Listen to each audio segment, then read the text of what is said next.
You're listening to episode 241 of Mitolife Radio. I'm your host, Matt Blackburn, and today we have Dr. Tyler Panzner returning to the show, this time to talk about the genetic aspects of vitamin D. This is a very heated topic that I was a part of for the last few years regarding whether or not we need to supplement vitamin D exogenously. My current belief now, especially after talking with Tyler multiple times, is that it depends on an individual's genetic mutations. That will determine whether they can get vitamin D from sunlight or whether they need to supplement it even in the middle of summer when they're tanning outside without sunglasses and a shirt, as Tyler was, as he goes into his story. He talks about the gene mutations that can affect absorption, transport, storage, and activation of vitamin D. He talks about his favorite form of vitamin D to supplement that's different from cholecalciferol and why traditional D supplements that are in the form of cholecalciferol don't raise vitamin D levels for a lot of people. He talks about the difference between vitamin D blood levels and why he believes signaling is actually more important. And then for the second half of the show, we talk about other things. He shares why he thinks N-acetylcysteine, NAC, is really overrated. Talks about the blood urea nitrogen ratio. We talk about melatonin, phosphatidylcholine, borage oil, and the benefits of GLA. And then he provides a mini consultation for me looking into my genetics and the issues that I have around utilizing, absorbing vitamin B12. And one of the main supplements that can help me get around that. So kind of giving you a taste of the services that Tyler offers. So enjoy the show. Here is Dr. Tyler Panzner.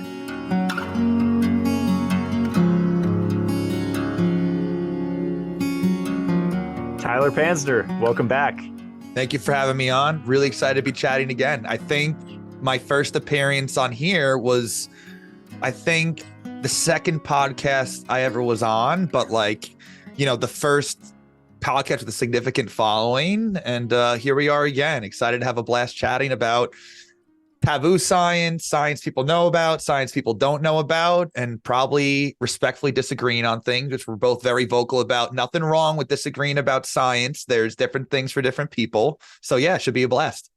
Yeah. I always love chatting with you on or off the air, and you're always researching interesting things. I think in this show, we're going to focus a lot on vitamin D and maybe touch on melatonin a little bit. And you call those the two most wrongly demonized supplements. And I contributed to both of those for a period of time. I was in the quantum health thing, maybe, 6-7 years ago. And I thought melatonin was toxic to take exogenously. And then the same thing with vitamin D. I had no idea about these gene mutations. And I thought, everybody makes it from the sun. There's no exceptions. But there's so much nuance to this. And then we get into the whole calcification thing, which I think we still disagree on. But now I have more of a broad perspective on it. I believe there's a biphasic dose response curve. Absolutely. For each side, for deficiency and excess, that will cause pretty much similar effects. So yeah, it'll be great. So I think your journey with vitamin D started, I've heard the story. You were sunbathing one summer, you were tan, and you got your vitamin D checked because you were having mood symptoms, anxiety, and different things. And it was low, even though this was middle of summer and you had a nice tan going on, right? Yeah, that's pretty much exactly how it went down. I think the normal healthy range is from 30 to 100, which, that's still a whole other conversation, how wide these ranges are, and that normal ranges are what's common, not what's healthy or normal. So they're constantly adjusting reference ranges based on how sick the average American gets, which to me is just mind blowing. If the goal is to be free of disease and healthy, why do the metrics of health change so much within a couple of years? We're not evolving in 5 years, 10 years. You know, I remember I got my testosterone levels checked. I got them checked a long time ago. They were really low. I was overstressed. They were really low. I got them back high, mid-high range. I got them checked a month or two ago. I was off the charts and I was like, oh, I must be doing something even better now. Well, no, they didn't really change at all. They just lowered the reference range. So now I went from being high normal to off the charts because the average man's testosterone has decreased that much over the past several years, which is crazy. But yeah, I was at a 34 nanograms per milliliter on the blood work and was told that was okay, you know, and that's how I kind of found that that DHCR7 mutation I think we discussed initially. And, you know, as peeling back more layers of the onion, you know, there's other facets, you know, of that. So there's the synthesis in the skin. And, well, you know what? I think before we touch on this, for newer listeners, I might dial back a bit and kind of just go into the actual basics of the genetic mutation stuff. You know, a lot of people think these mutations are gene breaks. You know, I like to think of it more as a misspelling in the genetic code. A, T, C, and G. Those are the three letters that spell our entire genetic code. And you can have a T where there should be a G, or an A where there should be a C. And the DNA makes instructions on how you make proteins. These proteins are like the workhorses of the cells. It's like a little city inside of every cell, all buzzing around, doing all these different things. Every single thing your body does is done by proteins, more or less. How you transport things, how you create things, how you destroy things, how you activate things. And virtually every gene can be mutated to have any step of the cellular process either work better than it should, worse than it should, or there's also a lot of mutations that change the spelling of a protein that don't change how it functions. And, you know, these just kind of alter how well things work.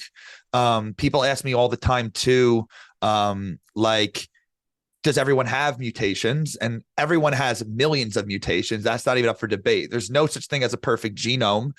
A lot of people think of genetics, they think of that 1 in a million mutation, like an ApoE4, you know, a BRCA mutation, that are very detrimental, very poor for health, but are very rare. I call these holistic genes that I focus on. You know, sometimes the majority of the population has them, like 50, 60% of certain ethnicities. And while each of them individually on their own may not be as significant or detrimental, when you have 5 lesser significant mutations on a single gene, those stack up to be a big deal. But I say they're less significant, but even that DHCR7 mutation I mentioned to you, that it's how your cells turn cholesterol into cholecalciferol. We'll call that D3 from UV radiation. You know, that exact mutation that I think we both have, it's linked to early onset dementia, Alzheimer's disease, fatty liver disease, lower metabolic profile. So type 1 diabetes, type 2 diabetes. So it's like, you know, clearly even just one of these mutations matters enough that it can make an effect on these types of studies. So yeah, and then I remember I was trying to figure out how much to supplement to. I figured out, you know, there could be steps in how you make it from sunlight, how you transport it throughout your body. So how well you can transport it. And these same studies, there's clinically shown Parkinson's, multiple sclerosis. So all these diseases that are proven to be linked to lower vitamin D levels, or I like to challenge people to think of it as vitamin D signaling. People think of blood levels for things, but what really matters is how much are your cells receiving and sensing that vitamin D signal? Because it's not just about blood levels. So there's the transport that's clinically been shown to be linked to lower vitamin D levels, higher risk for diseases, lower responsiveness to vitamin D supplementation, may not go up as much. So there's that aspect there. And then a newer one that I was mentioning you about off the air, this CYP2R1 mutation, really interesting. So you have that D3 supplement, whether you supplement with it, whether you make it from sunlight, whether you get it through food, that cholecalciferol, that D3, that's not what actually, we take that supplement. That's not what really shows up on blood work. It's that 25 hydroxy vitamin D. We'll call that the 25D. So I remember I was someone that supplemented 10,000 IUs. The rule of thumb is for every 1,000 IUs you take, you should go up around 10 points. So if someone takes 10,000 IUs, no matter what their levels are at, they should be at least 100 on vitamin D. But virtually no one responds that well. I took, I think, 5,000 IUs and I went up 10 points. So I went up 1/5 as much as I should have. And over what time period, Tyler? Is that that like was over that was over 2-month period. Oh, 2 months. Okay. Yeah, I wanted to give that enough time to fully respond there. Okay. I only went up 10 points, went up from a 34 to a 44. And I asked my doctor, I asked her what's going on. She doesn't really have any idea. I look more into it, and it's the conversion. So the process of how you convert the D3 into 25D, that supplement you take, you convert that into the 25D. That's what actually floats around your bloodstream. That's what really matters. That can be hardwired to not work as well. And again, you look at the studies, you look up that gene, even a single mutation in that gene is linked to, you look at the trends here, like I don't even need to look. I could tell you what it's linked to. Pretty much, all of these same types of diseases, the same diseases that DHCR7 is linked to, this is linked to, because they're all affecting vitamin D signaling. So if these mutations didn't matter, why would a single one of these mutations be statistically significantly linked to different diseases? I have 4 mutations in that gene. I work with people that have upwards of 7 or 8 mutations in that gene, and they literally cannot get their vitamin D levels to raise up no matter what. D.Velop is this brand, an over-the-counter 25D supplement. I'm going to make a post about it next week. That's been a game changer. I took that. I got up to an 85 in a month, and I felt so much better. A lot of people say, I can't get my vitamin D levels up. It could be you might have, a viral infection, so you're activating more of it. I always like to check for that active vitamin D ratio, because it is true. Your regular vitamin D can look low if you're activating a lot of it. That's one of the anti-D arguments, which I do absolutely agree with. Can infections block that vitamin D receptor? It can do that as well. But, again, the way we study all of these things are just kind of like inherently flawed, because you're taking, thousands of people and checking one mutation. Well, some of those people might have, aside from that one mutation, they might have 3 other mutations in that gene. Others may not. So it's like not taking any of these variables into effect. This is why I always say I'm very hard on concepts, soft on math and statistics, because every data point on a graph is supposed to be like the same study participant, the same, like in a mouse study, they're all supposed to be the same mice, from the same litter, the same genetic background. But that's not the case. Even if you're all Caucasian or all Han Chinese population, we're all very genetically different there. Wow. Yeah, that was awesome. And I think we were talking off the air on how common these mutations are for vitamin D specifically. And I think someone could have the idea that it's super rare to not be able to synthesize vitamin D from sunlight. But you were saying how common that is, right? Yeah. I mean, I can tell you. So I mentioned the synthesis from sunlight, the transport through your body, like the vitamin D shuttle, that CYP2R1, that conversion to the 25D. Then there's also the vitamin D receptor itself. So that could be mutated to not be as sensitive. So like the weatherman will say, it's a high of 70. Your blood vitamin D levels are 70. I like to see the 60 to 80 range optimally for normal people. And that's right in the middle. Let's just say that's perfect where you need to be. Or guys, if you think that's too high, whatever you think the magic number is, like imagine that's the high of the forecast for the day. But what if with the wind chill, the weatherman says there's a real feel of like, instead of 70, it's going to be 52 degrees with the wind chill. That's what these vitamin D receptors mutations do. Those other ones I mentioned influence the levels of vitamin D. This dictates how sensitive your cells are to the vitamin D that's in your bloodstream. And again, anyone that says, like, show me the data, type in VDR mutations. A single one of these mutations is linked to, again, type 1 diabetes, Parkinson's, all of these different diseases that are linked to low vitamin D. So every one of these mutations are statistically significant. But again, I've had people that have 6 mutations in that. If someone, and here's the thing, guys, every single one of you listening has many mutations of the vitamin D pathway. These are so common. The difference is if you have one mutation in all these genes, not a big deal. People can have a range. So people ask me, I mention all the time, like, how messed up am I? Is this normal? And I'll tell them, I'll be honest. I'm like, listen, all these mutations you have, I see every single day. Talk about it multiple times a day. The difference is that one vitamin D gene, I'm used to seeing 1 or 2 mutations and you have 5.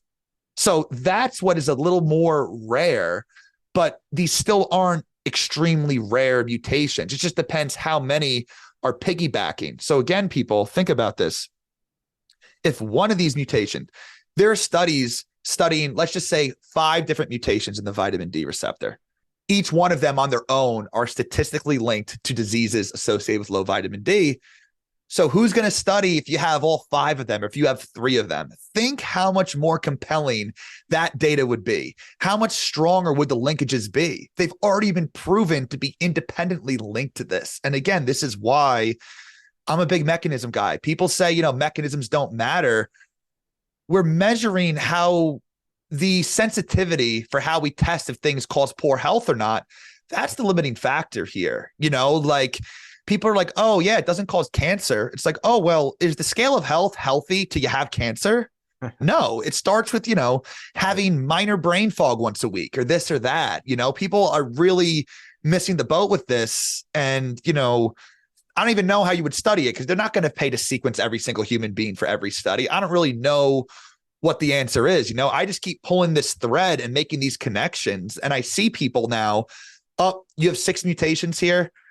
Nowadays, I might say we don't even necessarily need blood work because I've seen that if you have 1 to 3 mutations, maybe not a big deal. You have 6. I've never seen a person with 6 mutations there that hasn't had this issue. And that's after seeing hundreds of people.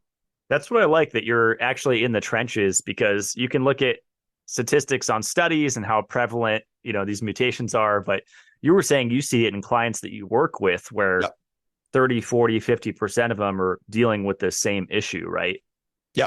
Yeah. Interesting.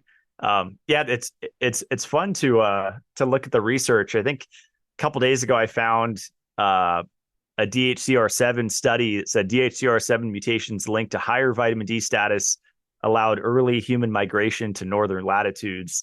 Because since I moved back up north, I've been kind of just thinking about cold exposure and lack of light for 6 months and how that all plays with vitamin D. But I think you were mentioning I do have 1 or 2 mutations or a couple in the DHCR7. Yeah, I think we both have one of them there. No, sorry, I think I have double. You have one of those there. Yeah, and DHCR7 too.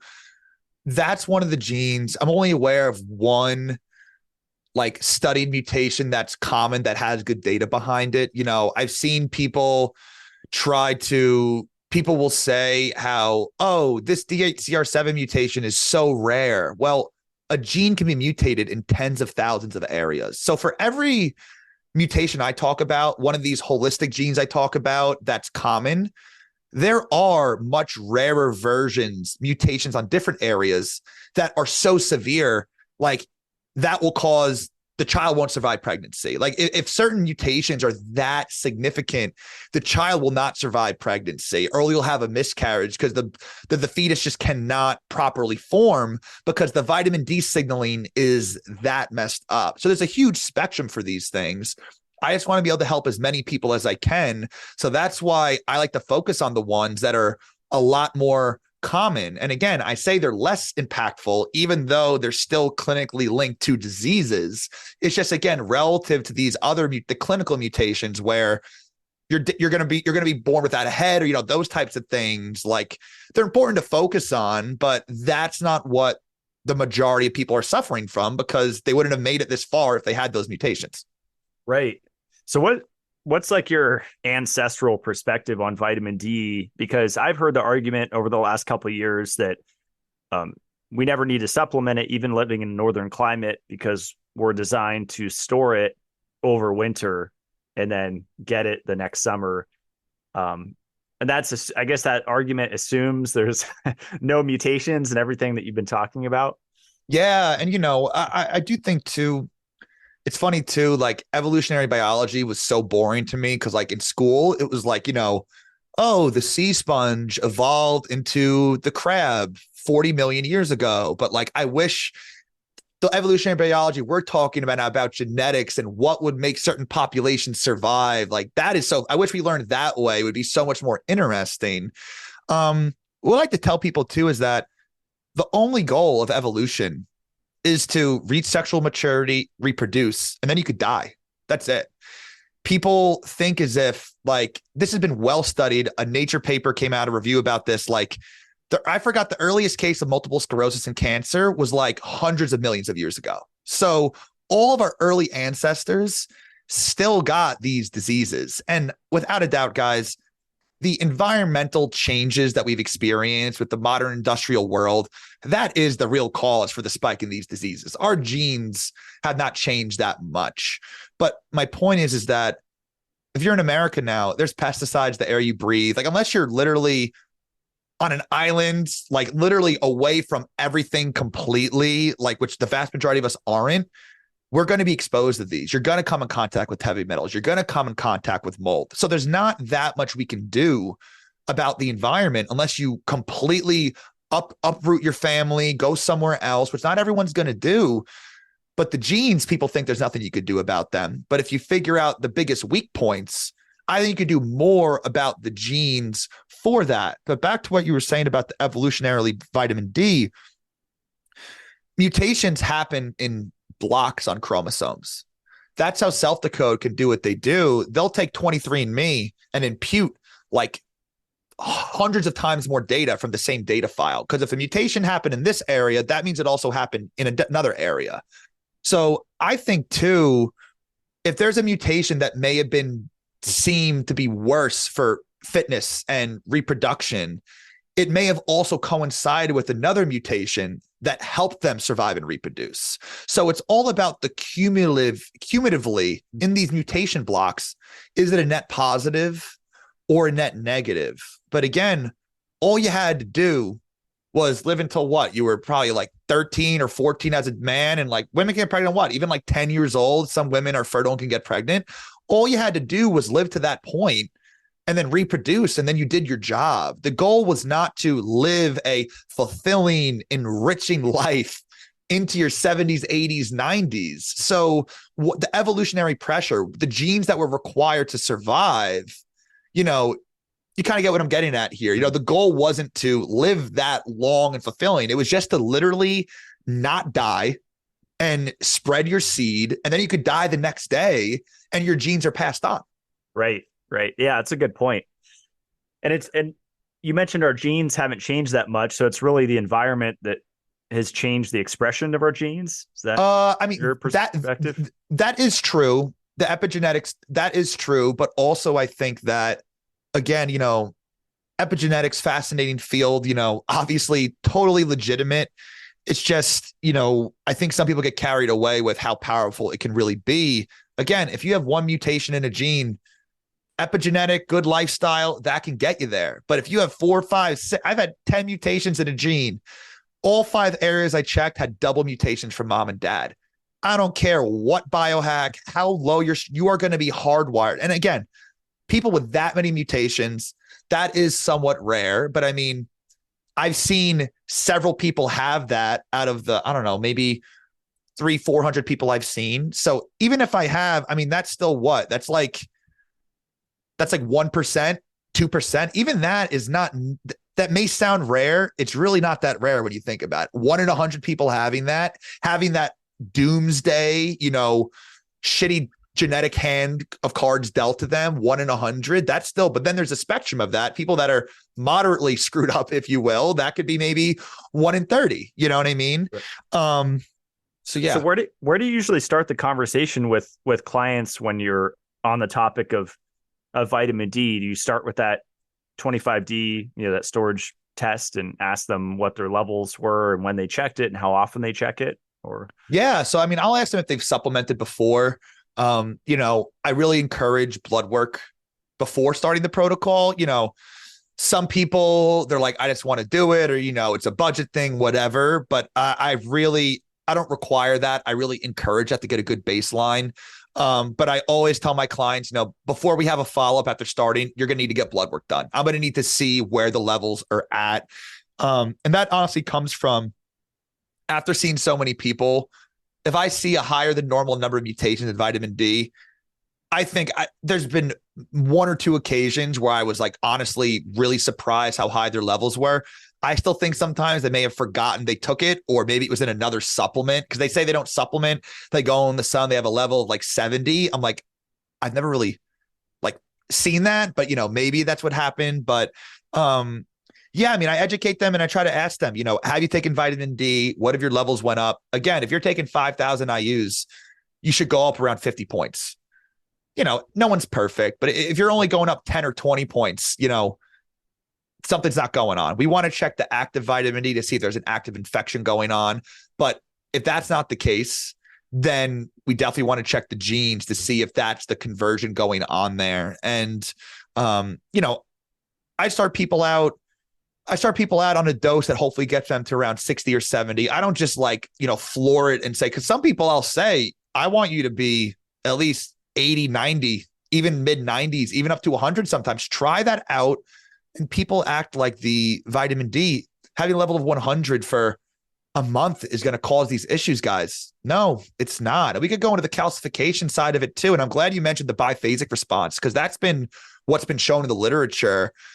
They've done 10,000 IUs every day for 3 years straight. No K2 to balance the calcium, no cofactors, literally just vitamin D. They gave it to older people that they checked their arteries for calcification. Some of them even already had calcification. 10,000 IUs every single day for 3 years. They checked. No one had any sign of calcification. And the people that did have calcification pre-existing either didn't change or decreased. So that's on 1,000 IUs a day for 3 years with no cofactors. So I don't really know where people are getting, it drives me nuts when I have clients that have all these vitamin D mutations. They are scared shitless to touch any vitamin D because they're told they're going to get calcified. And, doing IVs or 50,000 IUs long-term, yeah, maybe. But again, it's that low vitamin D has been linked to increased calcification. So, right. I think educating them on the parathyroid hormone and I'm very vocal about changing my mind on it, but there's still practitioners that are going on huge podcasts with millions of views sharing this idea that vitamin D is toxic. Yep. And I don't think that's good for people's health.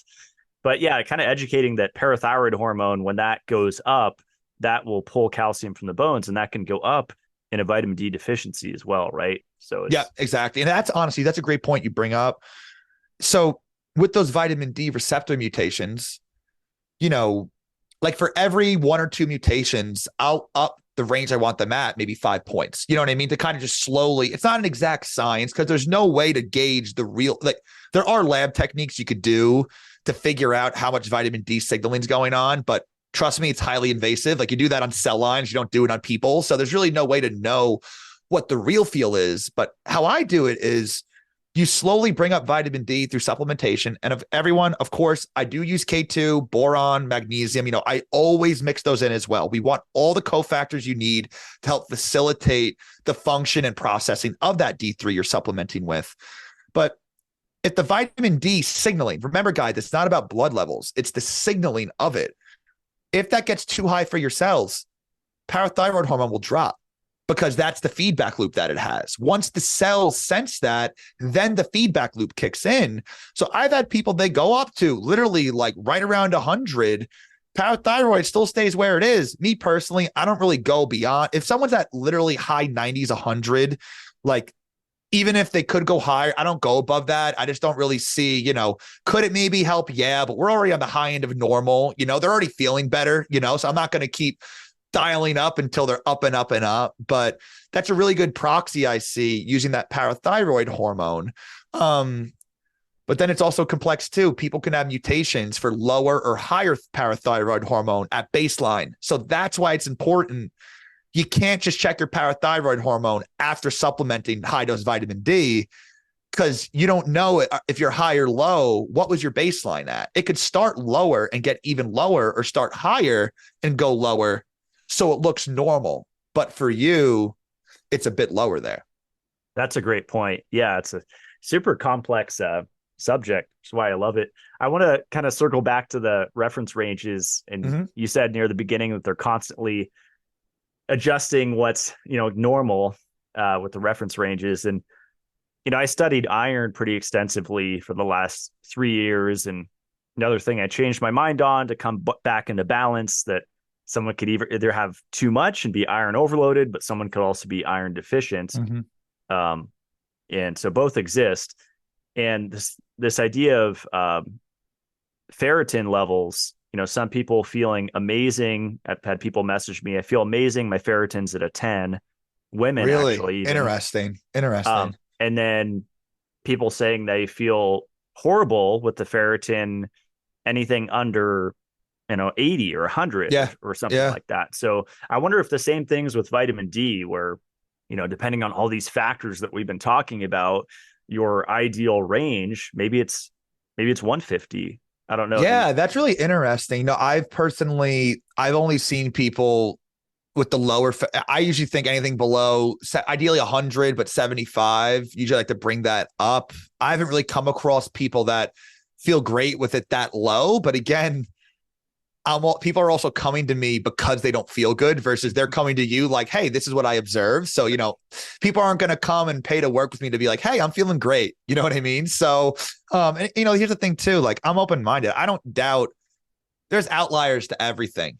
You know what I mean? So, I do know that, the Selfdecode risk reports for, anemia, low ferritin, low iron, they take a lot of mutations into account, and particularly the blood markers are like spookily, scarily accurate. Like, people higher risk for lower ferritin, pretty much always, low ferritin my entire life. And that's a good point you bring up, because the ferritin's lower, does other stuff kind of adapt to that, or is that actually, a pathogenic type thing? And that's why no matter what I do with clients or recommend, I always go by how they feel. So if I think someone should be 80 to 100 for vitamin D, we bring off to a 65. They feel good.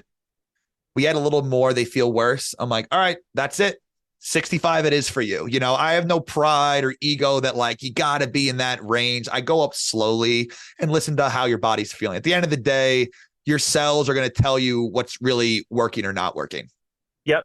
Yeah, absolutely. By the way, I have likely lower ferritin levels on my Selfdecode. Yeah. So when go to the results, how many genes do they take into account for that? Based on 8,884 genetic variants looked at. Yeah, that's actually, some of them are like over 1 million too. But even that, wow. Super, super accurate. And they add, I think, the TIBC onto that too as well. So yeah, it's really interesting. But, regarding the iron stuff, thing that bothers me, I'm really vocal about. So many things are iron chelators. So many of these herbs people use for mold detox, or these polyphenols everyone says are great. And, they are linked to, these supplements do have good benefits. Like curcumin is a really powerful iron chelator. I've literally had people's hair falling out, or severe joint issues, or mood swings. Their ferritin is in the dumps and no one can figure out why. It's the curcumin. You'll never see a curcumin bottle saying chelates iron or raises adrenaline, because those are two mechanisms it has, mostly probably because they don't even know it does that. They just make it. But also they're not going to come out and say that. Like, my wife has hereditary hemochromatosis, so high iron. So guess what? She takes some liposomal curcumin every morning, because why not get some inflammatory support? But also, let's pull out some of that iron. We do eat a good amount of red meat, but red meat's very nutritious. So the answer is, let's try to chelate some of that iron out that she's absorbing so much of, and keep getting all the nutrients from the meat. Aspirin's another one, right? That's what I was playing around with a few years ago. That's actually an iron chelator. Yeah, aspirin. Yeah, aspirin too, I've seen too. It's high in salicylates, which you can actually have sensitivities to as well. So it's like, yeah, it's just so interesting, all these things. I like to tell people too, it's like, think about it like a jigsaw puzzle piece. It's got to fit on all sides of the puzzle piece. But how everyone else is looking at this now is just the one side fits. You have MTHFR, take a bunch of methyl B vitamins. But what if that's affecting adrenaline for your COMT mutation? What if it's affecting the MAO mutation? Or what if that curcumin's affecting your iron status? So people kind of just fit into one piece of the puzzle piece and just smash it in with their hand. They're not even looking at the other sides of the puzzle piece. So that's why I call what I'm doing hyper-personalized, because you need to cross-reference it. Like, I don't think I'm ever going to be getting rid of, even as I scale my business, I really think the way to do this is to have in-depth one-on-ones with trained professionals to walk you through it. It may not be as cheap, but that's how you really figure out what's really going to work with you or not work with you. You need someone to ask you, so you have depression and anxiety. Do you wake up anxious all day and then you're depressed by the end of the day because you're burnt out? Or do you wake up feeling numb and low and depressed, and then you end up getting anxious because you can't get anything done? On paper, depression, anxiety, but talking to you, that will dictate which of the recommended supplements that make sense based on your genes I will implement. You get what I'm saying? It's way more than just the genetics. You got to talk to these people. You know, what are their fears? What are, like what's their day-to-day like? Is the bloating all the time? Is it after certain meals? Is it a lack of focus so they get bored? Or do they have brain fog so they're engaged, but they can't think properly? You see, it's very nuanced, and these little things can indicate which mutations are really pulling the most weight for them. Yeah, and I think you've posted client testimonials where they give you feedback of being on these targeted supplements for a few days. And they say, I'm already feeling amazing. My mood's up, my energy's up, my sleep's better.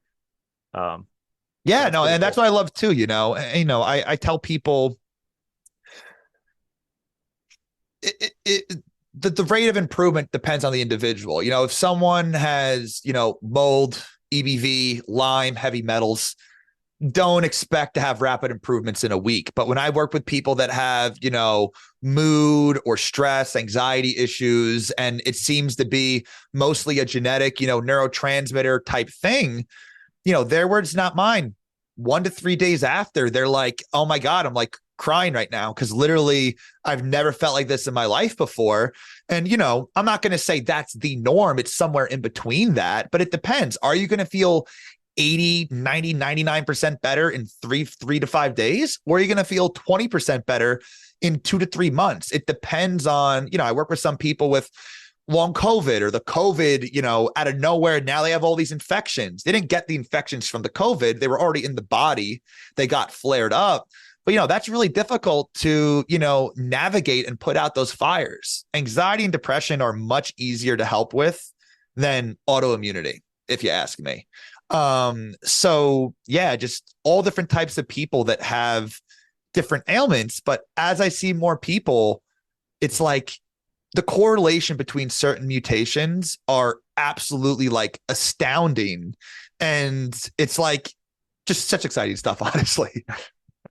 Well, while we're on the topic of neurotransmitters and mood and emotional health, there's a strong link between vitamin D and mood, right? Depression. Oh, absolutely. Anxiety. Yeah. Vitamin D, back to the epigenetics. Vitamin D epigenetically upregulates the genes that make dopamine and serotonin. So that's why seasonal depression, less sunlight, lower vitamin D, lower mood. Well, what if you have a DHCR7 mutation? So you'll be more or less kind of have a slight case, it might not be the best word, I'm going to say it. You might have a very minor case of seasonal depression in the summer even. That's literally what I was going through because my cells can't make much vitamin D from sunlight. So it's as if my body, obviously I'm getting other benefits of the sun. There's way more than just vitamin D, but that specific benefit is not happening as much. And this goes back to what I was mentioning before, that gene that makes serotonin, if you have one mutation, it works 90% as well.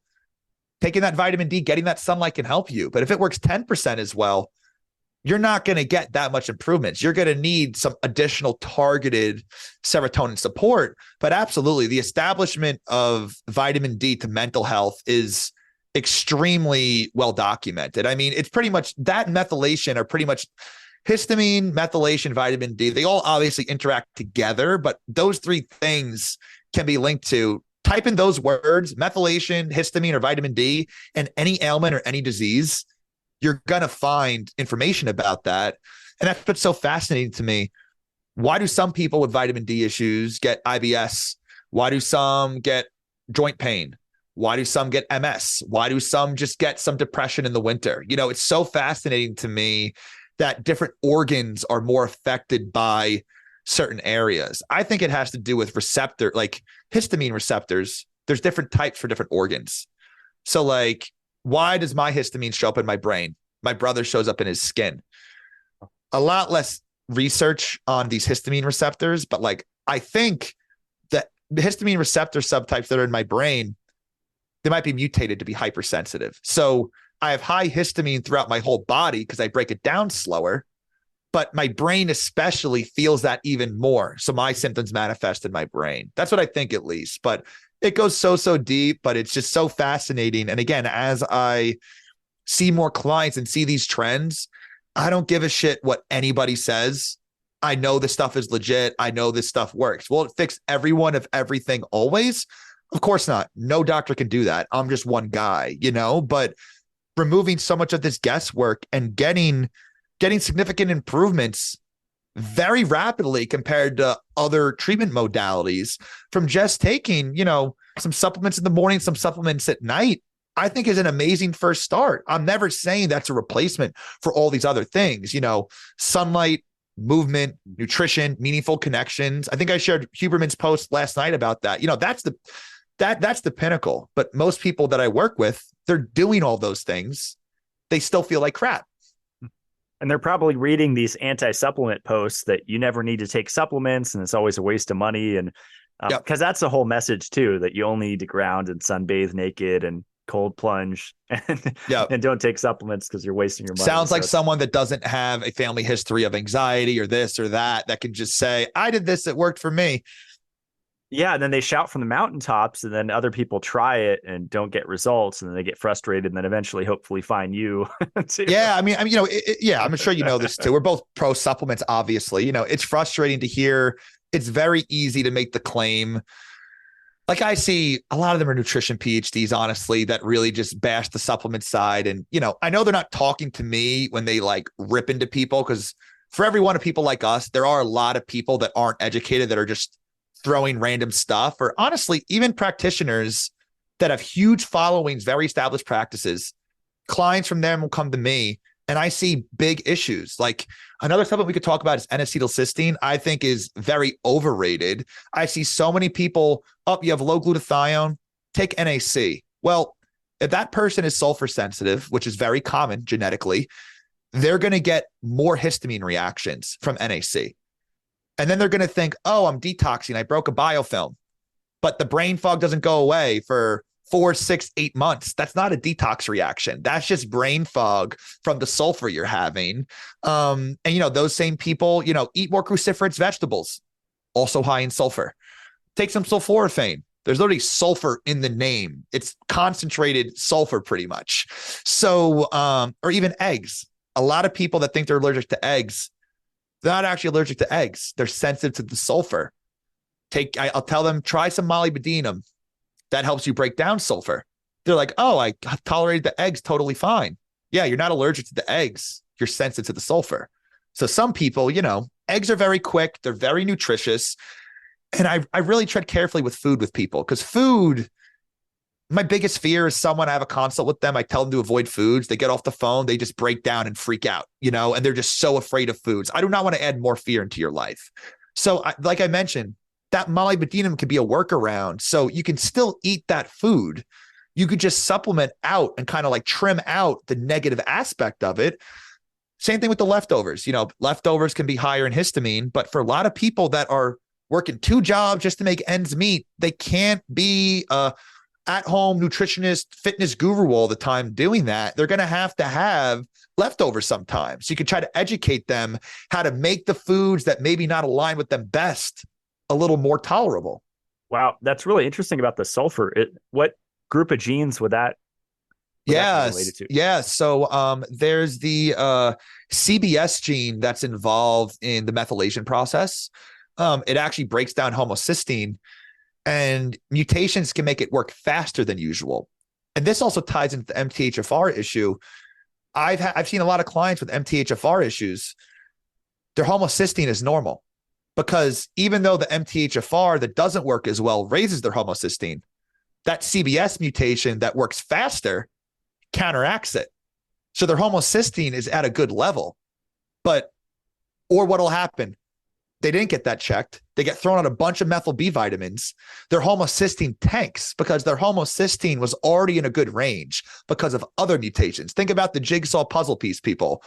You want to check that. Don't just assume it's high because it could be normal because something else is counteracting it. Now you tank your homocysteine. Now you have more issues than when you first started. But that CBS mutation, it'll make you convert homocysteine into taurine, ammonia, and sulfur more than usual. It's a normal breakdown pathway. Right. But instead of making glutathione, that's what you normally use homocysteine for, it'll be broken down into this other pathway. So you're lowering your homocysteine, which you think may be good all the time. It may or may not be, but you're making sulfur and ammonia at the expense of glutathione. That can make you produce higher amounts of ammonia. And then there's also mutations in how you break down ammonia, like nitric oxide, that helps you break down ammonia. And I think this is something that I think how my approach is somewhat different. I'm pulling things from many different pathways, like take the ammonia thing. There's mutations that make you make more ammonia, but nitric oxide also helps you detoxify ammonia. So nitric oxide, those mutations, you read the studies, they're linked to, poor blood flow, erectile dysfunction, injury, viral infections, because that also stops histamine as well. It stops ammonia as well. So you see what I'm getting at here, like building the Lego set. I'll start the consult, say you make too much ammonia. Then later on, I'll say the nitric oxide that lowers the ammonia doesn't work as well. So you're making more and breaking it down less. No wonder why your blood urea nitrogen has been on the higher end of normal. And that's really wild because the clients I've seen with really severe ammonia mutations, a lot of them have neurodegenerative diseases. I think I was telling you before regarding phosphatidylcholine we could touch on, but ammonia as well. I've had clients with very high BUN levels throughout their whole life. And high ammonia, a new study came out last year, that's linked to neurodegeneration, Alzheimer's disease. But the crazy part too, going back to those blood ranges, I think that labs will say the low end of BUN is like blood urea nitrogen. It's funny, I made a post on Facebook, whatever, and everyone was telling me I'm not credible because I said BUN instead of BUN or blood urea nitrogen. It's just like focusing on the wrong things, people. But they'll say it's like 5 or 7. Let's just say 7 to 18. Another lab will say 7 to 20. I've seen some labs say 7 to 25 is the normal range. So we're all in the same country. It's the same units. I think if anything 17 or above, you should start to question possible ammonia issues. But I've literally had that Alzheimer's client had a level of 28, 27 for years, but the high end was 25. So the doctor read it and said, oh, you're just a little above the range. It's fine. But if you went to another lab, you'd be 10 points over. So you see what I'm getting at here. And they have all these mutations for something that's linked to Alzheimer's. And what do you know? They have Alzheimer's. So we treat the ammonia, they start feeling a lot better. But what if we had a time machine to go back in time and you knew about this? A lot of people with I had a client, dude, that was misdiagnosed with bipolar disorder. Ammonia causes very odd neurological symptoms. It stops the production of ATP in your brain. Very weird anxiety, confusion, like erratic mood shifts. So it looked kind of like bipolar.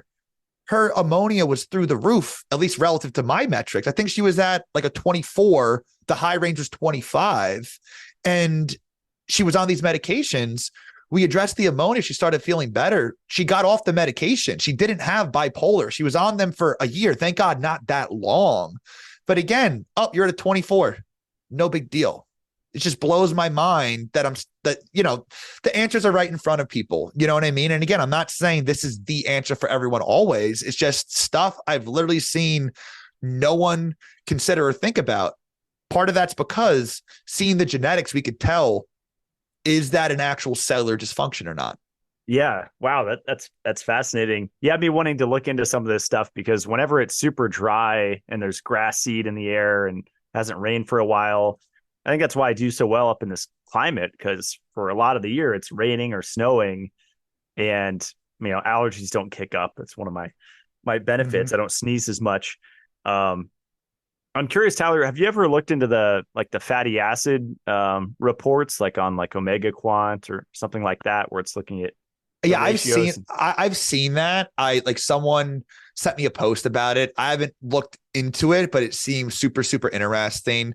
That seems interesting to me. I've been looking into also glycan epigenetic aging. That seems to be different from the methylation testing. That seems really promising as well. So many cool tests and stuff out there that I want to implement it, but then it's just I've been so bogged down just trying to keep up with my client load that I've been having going on. But it's of course, the end game is to incorporate this into all other practices. Imagine if I could just explain what I think is going on to another expert in blood chemistry or an expert in whatever their domain is. And I'm sure they'd be giving me tidbits of knowledge. I'm you're right about that thing. It's not about who's right or wrong, more or less all the time. I'm not interested in being right. I'm interested in being the truth, because the truth for health is going to make people better. And that's the name of the game. I love it. Well, let's talk about phosphatidylcholine for a while. Yeah. Because that's kind of related to the serine, right? One's on the inner and one's on the outer. Yeah. The mitochondria. Yeah. So the phosphatidylcholine, that's been a newer one the past few months I've been looking into. And, basically I'll look at the literature and see, which mutations are strongly linked to any disease. I'm one of those people, you think about it, going back to the vitamin D might be a better example. If I see a mutation is strongly linked to type 1 diabetes, I'm going to assume it's also linked to any other disease that's linked to vitamin D, because it just hasn't been studied about that yet. And that's why the evidence-based community is so rigid. It bothers me, because if that is linked to any disease that's linked to low vitamin D in humans, it clearly affects the vitamin D pathway. So why would that not be a contributor? Even if it doesn't reach statistical significance, even if that one gene may be linked to type 1 diabetes, even if the same exact gene isn't, a study comes out, it's not linked to, lupus or multiple sclerosis. Just because it wasn't statistically significant, people view things as yes or no. Does it cause it or does it not? Don't think what is the cause. Think is what is a contributor. Why wouldn't, you're probably following me here, right? Why wouldn't, if it affects type 1 diabetes, why wouldn't it be a contributor to any other vitamin D related ailment? You got to think of the pathway side of things, not individual diseases. You want to get the pathways functioning as they should. So looking at the phosphatidylcholine mutations. Real quick, Tyler, I think I saw you make a story a week or two ago where you were saying, I think it was last week, you said clinical studies, we have this mentality of pass fail. It's with every supplement, does it pass the test or did it fail the test? And I thought that was a good point.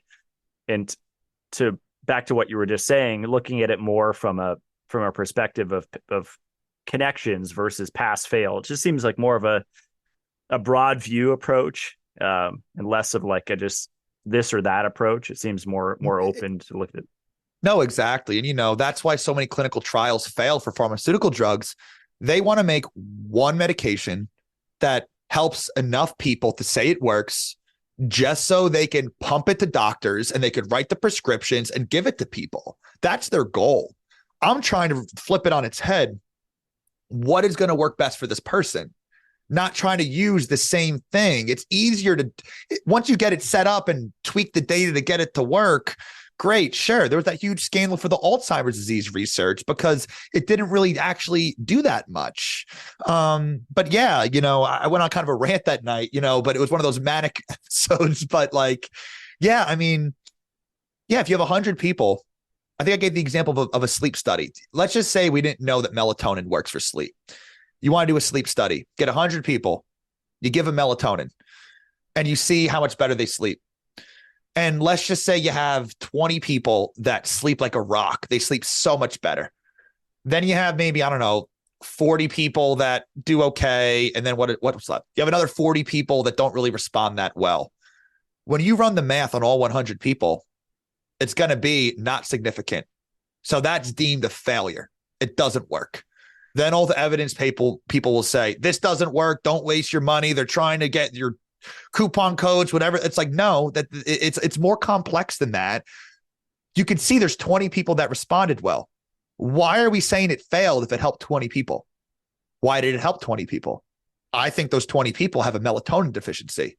Now, melatonin deficiencies can be due to mutations in how well you synthesize melatonin, how much you release at nighttime, and how sensitive your cells are to melatonin. And again, like the vitamin D stuff I mentioned, these mutations I just mentioned have been peer-reviewed studies, clinical trials, all the randomized control trials linked to increased risk for not only insomnia, but all the other issues associated with sleep deprivation. If you look at the symptoms of sleep deprivation, it is the exact same results or consequences of having these mutations. Because if you're not, melatonin is what is healing in the body. Melatonin tells your body to make glutathione. So everyone's like, oh, my glutathione's low. Take more NAC. Well, if you have sulfur issues, that doesn't make sense. But is the root cause fix for low glutathione taking glutathione? Or is it seeing if your nitric oxide and melatonin are low? Those are two things that tell your cells to make glutathione. Yes, precursors, NAC, glycine. I'm a much bigger fan of glycine. It calms me down. No sulfur. I love that. I take that every day. I don't do well on NAC. But you could take all the building blocks you want. If the instructions, the cells pathways that tell your cells, turn those building blocks into glutathione, if those are genetically hardwired to not work as well, those building blocks won't be as put to use to make the glutathione. So, yeah, sorry, getting sidetracked. Yeah, the melatonin stuff. Yeah, right. I think when I had COVID, I think it was like the third time or something, I did get a glutathione injection. I think it was 1,000 milligrams. Friend came to the cabin and did it. And that did help, but I would look at it as more of an emergency. Yeah, exactly. And, same thing too, even with like the hormones. If you have low testosterone, is the root cause fix just shooting up testosterone? Like, I don't think these all have their time and place. I'm not against, I have used glutathione when people are having like wild detox, like something really severe, but I use it very, very rarely. I routinely take people off of, because a lot of people are sulfur sensitive. I take them off NAC or glutathione. I give them glycine. I give them nitric oxide boosters. I think the melatonin makes a lot of sense as well. That's why it's linked to so many good health benefits. But back to the study that we were supposed to be running. So the 20 people that respond well, it could be the mutations that lower it.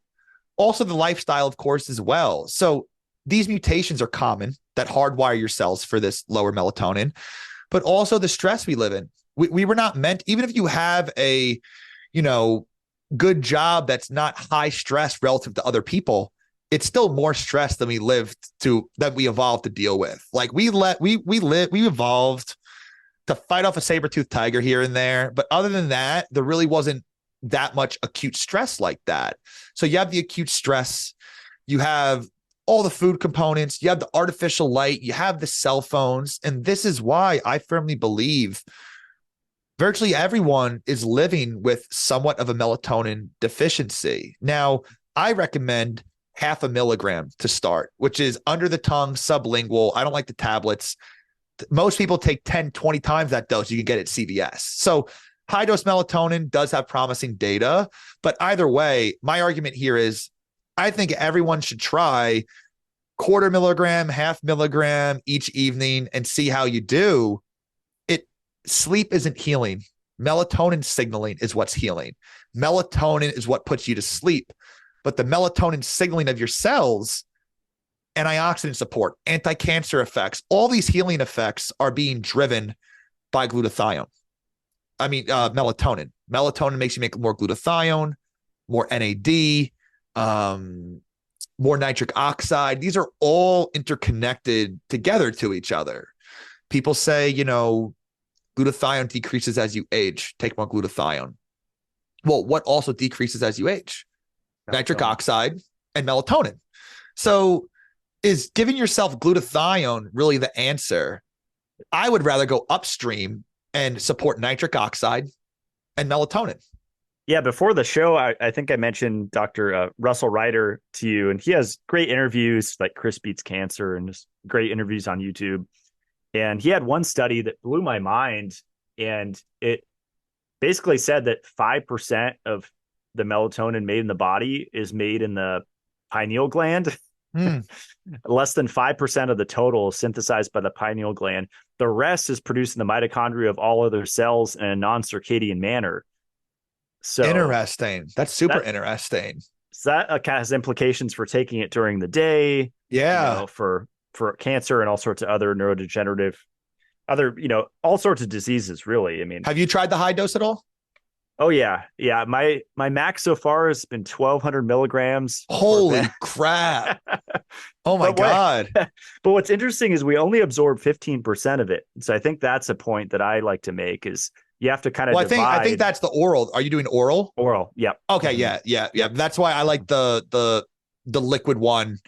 I think that's closer to 90%, but either way. And now I wonder too, if you have, like my enzyme that breaks down melatonin is mutated to work slower. My wife's is fast. So like if I take anything more than 0.5 milligram, I'll be groggy the next day. She could take 2-3 milligrams and wake up earlier than I do. So like, I wonder, and do you wake up groggy at all from that? Energized. Yeah. Wow. It might be a biphasic type thing. Interesting. Yeah. Minimum. Are you just gobbling like 40, like 20 milligram tablets, or they have special like there 60 milligrams, I think, are the max you can find. And I tried the powder. It tastes like battery acid. It's horrible. Because I was like, oh, that's probably an easier way to do it. Yeah, that's probably why they put tablets with raspberry flavoring and this and that. Yeah.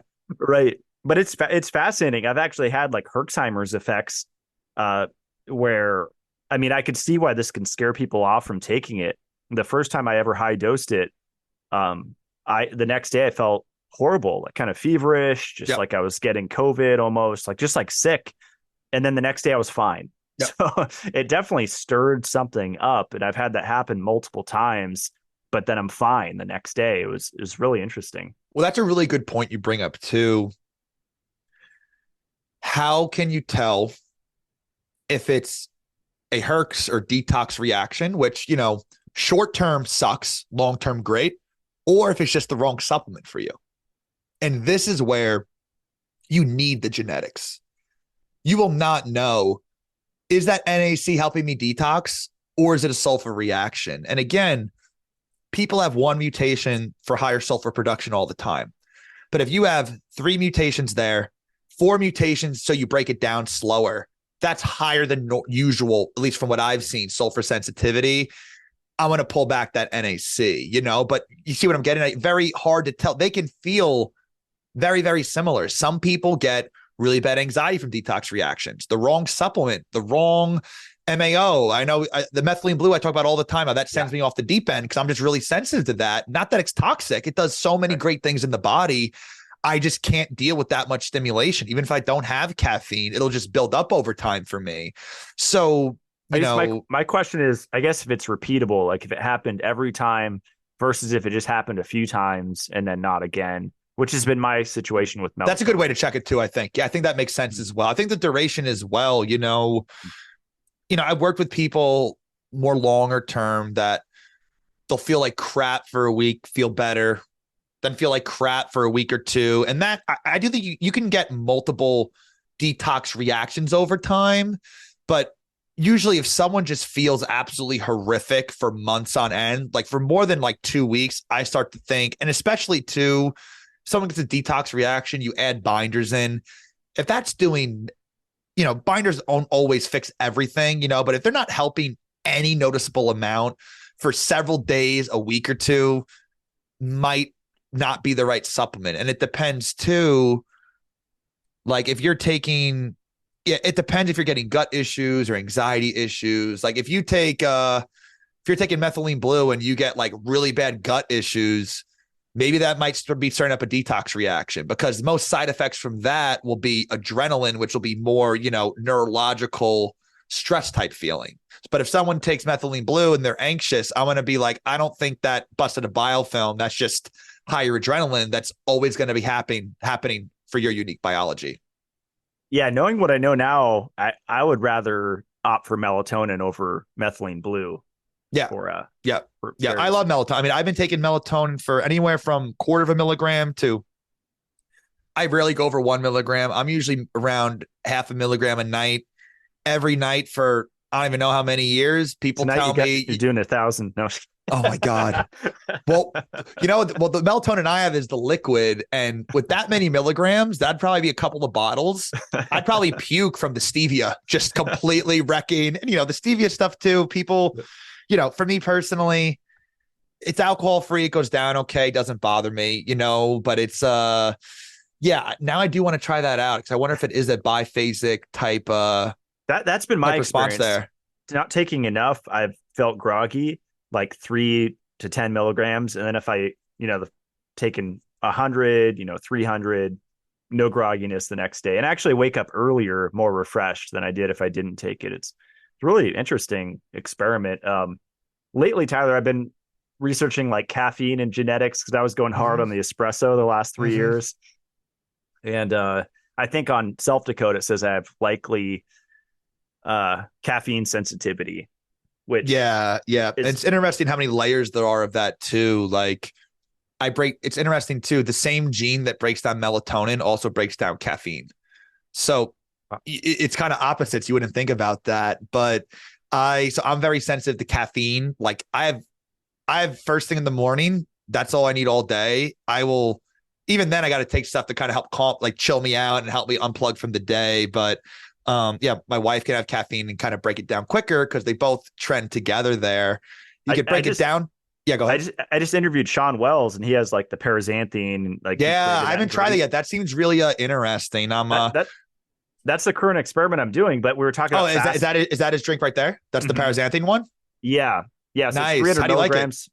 It's great. I mean, there's a lot of stuff in there that you probably wouldn't approve of just genetics wise, because there's N-acetyltyrosine, taurine, alpha GPC, L-theanine, 5-HTP, methylcobalamin. So depending on someone's genetics, all those. Yeah. I would love that. I remember seeing that and I was like, I'm not getting that, me personally.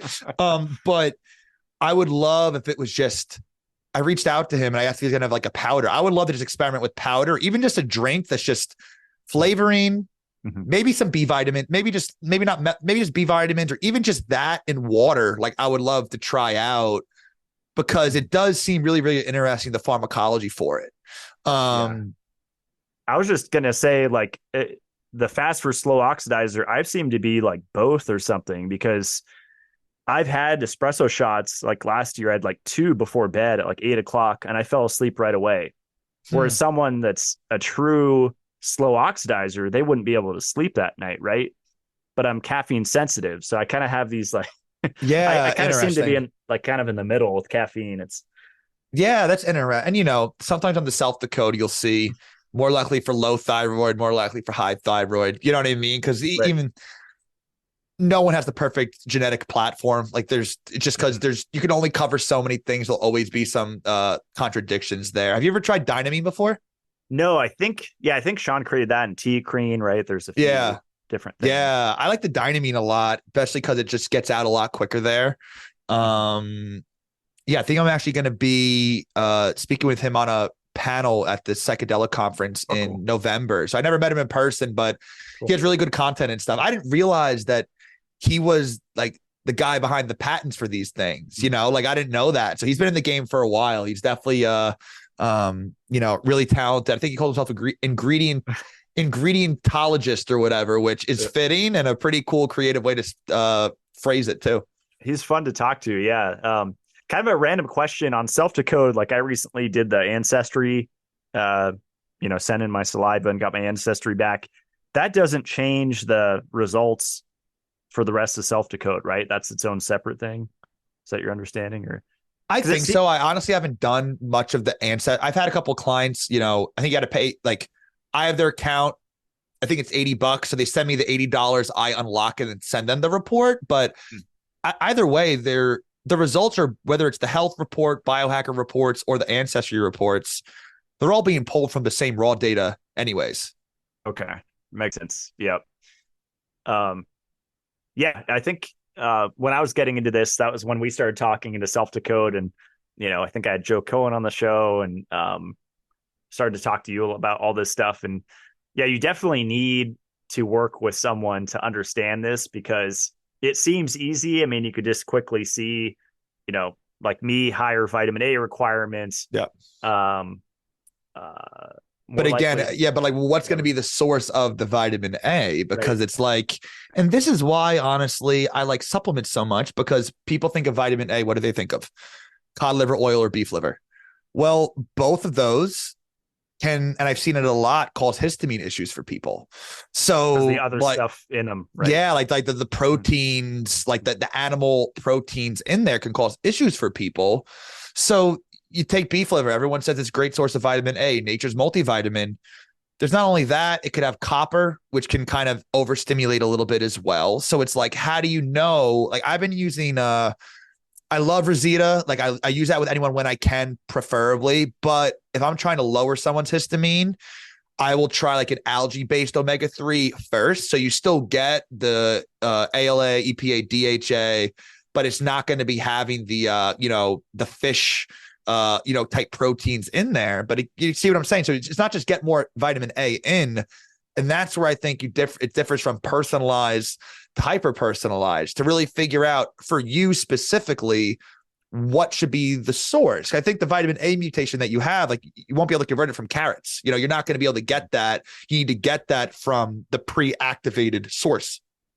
Right. And I also have higher arachidonic acid levels, which kind of reflected in my my fatty acid analysis. So Sean Bean I had on the show, he said I'm a hyper converter to EFAs, and he was kind of speaking in code. I couldn't really understand it, but because he's really knowledgeable about the fatty acid aspect of health. So I still have to figure out. I think he was recommending evening primrose or borage oil, depending on. I love borage oil, borage oil, whatever. But yeah, I really, really like that a lot. I use that a lot for clients with a certain HLA mutation is linked to increased joint inflammation. And studies have shown people with that mutation respond really well to the gamma linoleic acid, which is very high in the borage oil and the black seed oil. So I've really been using the borage seed oil, working really well for people, specifically for the joint improvements there. But again, at surface level, it helps with, joint, skin, airway inflammation. But what it really is doing is that it prevents histamine release. So it's like, so I could also see if someone has allergy issues, no joint issues, but they have a higher need for GLA, I'll still recommend borage oil, because you look at what it, more big picture, not being siloed into, no joint issues, cross it off the list. If you have histamine issues, it is a mast cell stabilizer, antihistamine. So, why not float that by, or at least have it be an option? It may not be the first round of things I'll recommend, but then maybe we'll try, something else. And then after 2 months, maybe try swapping one for the borage seed oil, and then they get better improvements. Right.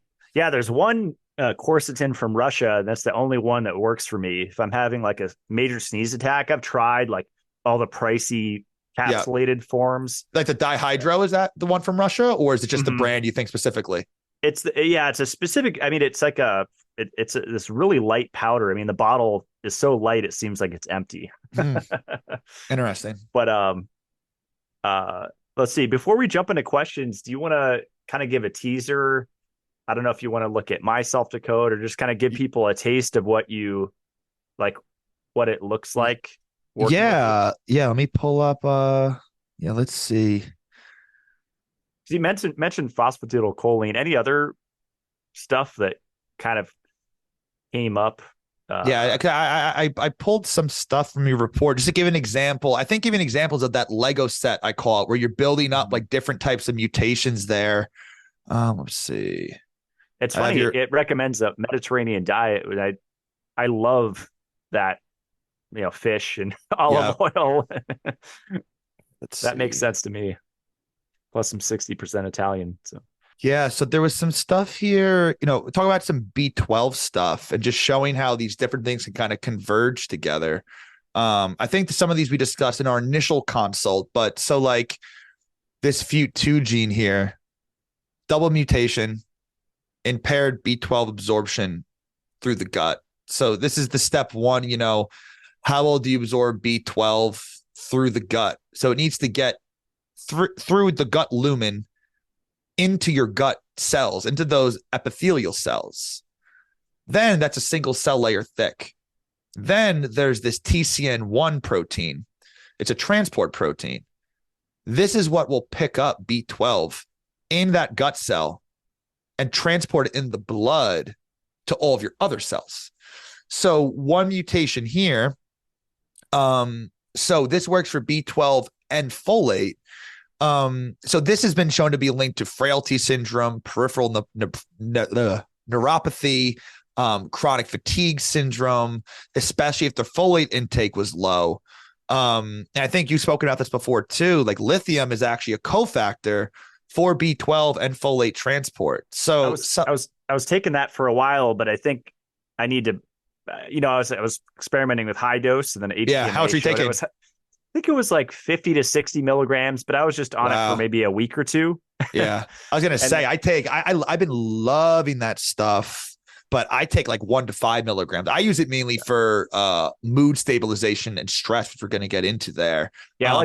So you're saying that was high? That was, you took it for a week and then got an HTMA right away? I think it was several months after, and it was just elevated, but I had stopped and I wasn't worried about it. But yeah, I think 5 to 10 for me is probably the sweet spot if I took it daily. Yeah. I mean, I've been loving it. I took it last night. That was been a really big game changer for me personally. So like, impaired B12 absorption through the gut. And it's like, I'll have someone take a supplement, even though they won't absorb as much of the supplement. People might say, okay, well then get an IV. Well, the problem with IVs is it's either regular cyanocobalamin or methylcobalamin. And if you're adrenaline sensitive, that methyl B12 can cause horrific issues if you're IVing that directly into your bloodstream. I haven't heard of any of the adenylyl or hydroxyl B12 IVs, which would be pretty interesting. But, B12 is fairly inexpensive. I'm a fan of just trying to get more in there and see if you actually absorb that. Lithium can be helping with the transport here. And now this MTHFR gene, these are ones I think I checked 5 mutations here. So you only had so basically 1 out of the 10 mutations you had. So like I would see this, I wouldn't be like, this is like super, super bad, but just telling you guys how there's a big spectrum of how many mutations there are. I'll still mention this, but it is the top concern. Not in your case, but this is involved in activating the MTR enzyme. All MTR, MTHR, these are HFR, these are all involved in methylation. This is what recycles vitamin B12 in the methylation cycle. So you see the kind of the Lego set we're building, reduce B12 absorption in the gut, reduce transport to bring it inside of your cells where it really matters. And then you're also recycling less of the B12. So again, the lithium orotate can help a lot with this because you're getting more B12 inside of your cells where it really matters. There's been papers that show supplementing with lithium lowers B12 levels on blood work. But like, that's a good thing because it's leaving the blood and going into your cells. So this is why when people, take blood work as an end all be all, it's more nuanced than that. And, I obviously I use blood work, but I take it with the grain of salt because when there's mutations in how well you transport things and deliver them to your cells, how well your cells take in the B12 or nutrients, or how sensitive your cells are to nutrients, like the vitamin D I mentioned, it really can make blood work that looks normal really not end up being that normal. Right.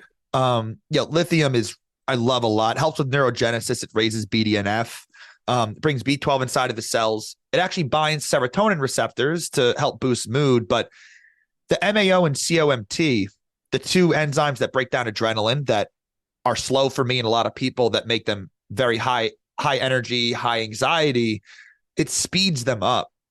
And this is really interesting because most calming supplements or drugs, they like raise GABA or they boost calming things. This is the only supplement I'm aware of that helps you break down the stimulant. It helps you clear adrenaline faster. So you see what I'm saying? How that's different than just taking a bunch of lemon balm. You will feel better on that, but it's just raising your GABA. It's not really getting rid of the adrenaline. Wow. So that's why I like this a lot. I personally do anywhere from 1 to 5 milligrams, depending how much, kind of stress I'm under and stuff. And this has been, being a one-man show right now, I've been under a lot of stress, waking up in like a panic. Like I think of it as when I'm stressed, I'll wake up and view all the things I have to do as like one big thing. And it's like, feels overwhelming. I'll have some lithium the night before. I wake up feeling calm. And then I like view it as little tasks instead. Like the brain just looks at it differently. I'm like, oh, I got to just do this thing. It'll take me 5 minutes. And then I do it instead of just being like, oh my God, like I'm never going to get all this done today. I just do what I can, move to the next thing, do what I can. Then it's, end of the day. And then that's it. I don't beat myself up over it. But that high adrenaline I have, I'm very prone to high adrenaline, makes me overthink things, paralysis by analysis, not get stuff done. And now in addition, so then there's 1, 2, these are all related to lithium genes. The dopamine 2 receptor, DRD2, 2 heterozygous mutations here. That means this specific dopamine receptor, dopamine 2 receptor, think about the vitamin D receptor I mentioned. It's not as sensitive to the dopamine that's floating around your brain. So this has been, again, linked in studies to individual. I checked 3 mutations for the DRD2. All 3 of them have clinical studies linking them to anxiety or depression or both. SAMI, I don't like using right away with people, but it can help. But again, a study showed in rats or mice, lithium it won't make you grow more dopamine receptors. Oh, sorry. So I misspoke a little bit. This DRD2 mutation, these don't make the receptors less sensitive. It makes you have less of them on the surface of your cells. So the end result is still lower dopamine signaling, but, just misspoke a little there. You can either have less receptors, so there's less receptors to bind, the cells feels it less, or like the VDR mutations, vitamin D receptor mutations, you have the same number of receptors, they just don't respond as well. But the overall end effect is still reduced overall signaling to your cells. Gotcha. Wow. So, so this lithium may actually increase the sensitivity. So it'll bind the dopamine 2 receptors and make them respond more to the dopamine floating around in the brain. This is off a mouse study or rat study that had convincing data. It's a pretty old study, but again, I'm already recommending lithium to you. Why not just add this? It makes even more sense for you. Some evidence-based people might be like, show me the randomized human control trial. I'm like, listen, people are already buying this on their own, and just getting it themselves anyway. I just think it makes even more sense for this.